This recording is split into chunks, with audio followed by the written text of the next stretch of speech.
The country is waking up after the first weekend since the government kicked off its Living with COVID-19 scheme.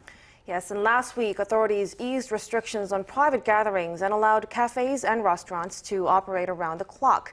However, many remain concerned that eased restrictions could lead to continued spread of the virus. So to bring us the latest, I'm happy to say we have our Shin Ye-eun joining us in the studio to give us more details. Hi, Ye-eun. Hello and good morning. Hi.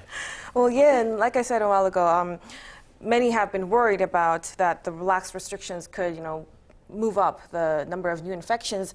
What are we expecting today? Well, we're expecting to see around 1,900 new COVID-19 infections today. Up until 9 p.m. yesterday, 1,621 were confirmed with the virus. This isn't a significant jump from the week before. If we take a look at the number of COVID-19 cases last week, the daily average was around 2,177.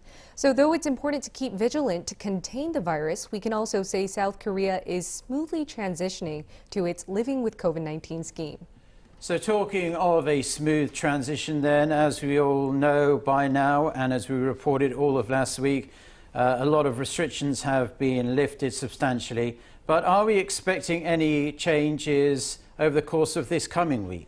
We actually are. From today, drinking outside, more specifically at Hangang River parks, will be allowed. Back in July, the Seoul metropolitan government had prohibited people from drinking alcohol at these areas. But now authorities said they hope the new measures will give more breathing room to businesses near the Hangang River. The cap on the number of people gathering will remain at up to 10 people, and wearing masks will still be required.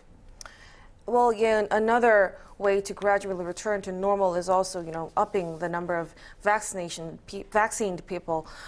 Give us some updates on the vaccination process. Right, so far, South Korea has fully vaccinated almost 80% of its population, and it has already been administering booster shots to contain any breakthrough cases in high-risk populations. From today, the country will give out booster shots to those who have received a single-dose Janssen vaccine, and to be eligible, it has to have been at least 2 months since the person received his or her original Janssen shot. And some 1.48 million people are eligible. They'll have the option to choose between getting an extra jab from Pfizer or Moderna.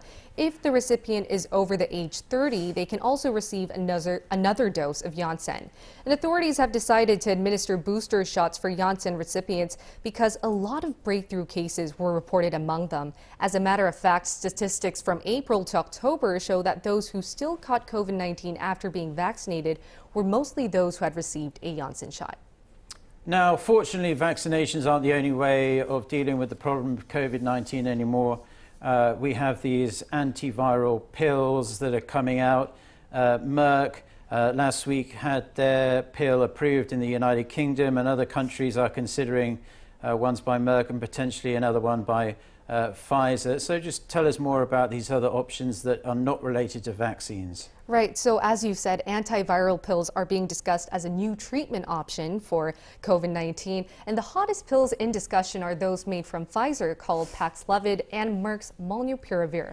Let me explain how each one works using the graph on the screen. First, both Paxlovid and Molnupiravir have been tested to be quite effective against reducing the number of hospitalizations and deaths from COVID-19. Pfizer's Paxlovid had a whopping 89% effectiveness rate, whereas Merck's Molnupiravir showed a 50% effectiveness rate. And the course of treatment takes 5 days for each. You need to take 6 pills a day for Paxlovid and 8 a day for Molnupiravir. And so far, Pfizer hopes to distribute 180,000 courses of its pills by the end of this year, which will later be expanded to 50 million. And Merck is set on distributing 10 million by the end of this year and 20 million by 2022. Then what about South Korea? How many of these pills have we secured as of now? Right, so on Sunday, authorities said they would secure a total of 404,000 courses of the treatment by the end of this month. Back in September, authorities secured some 200,000 courses from Merck and 70,000 courses from Pfizer. They said talks to secure an extra 134,000 courses are still going on with Pfizer and Merck, and even with Swiss company Roche that is also working on a similar medication. If they're able to pull through this deal, antiviral pills will be available in the country within the first quarter of next year. Well, let's hope, together with the vaccines and the people taking regular preventive measures such as washing their hands regularly and just being safe, as well as these pills, can help us return to a degree of normalcy ASAP. ASAP, yes. Yeah. Thank you, Ye-eun, for your report. Thank you so much.